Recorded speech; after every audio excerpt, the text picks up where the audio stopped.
Мен Тимурқызы Фариза, жалпы білім беретін мектеп-гимназиясы коммуналдық мемлекеттік мекемесінің 4-ші А сынып оқушысымын.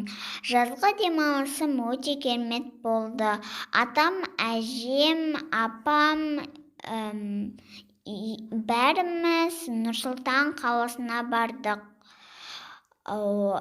Бәйтерек, Хан Шатыр, зәулім ғимараттарды аралап тамашаладым. Содан соң Бурабайға бардық. Бурабайда Оқжетпес, Жұмбақтас, тағы басқа сұлу әсем табиғаттарды көрдік. Абылай алаңының тамашаладым. Ханның тағын көрдім. Аққайыңдық орманда аралап, Иманай бұлағынан салқын су іштім. Өте көп аңыз әңгімелерін тыңдадым.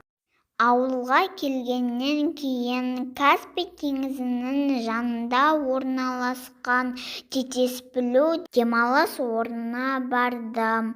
Демалыс орнында бассейнге түсіп, әртүрлі аттракционда ойнадым. Бос уақытымда әжеме көмектестім. Міне менің жазғы демалысым осылай қызықты өтті.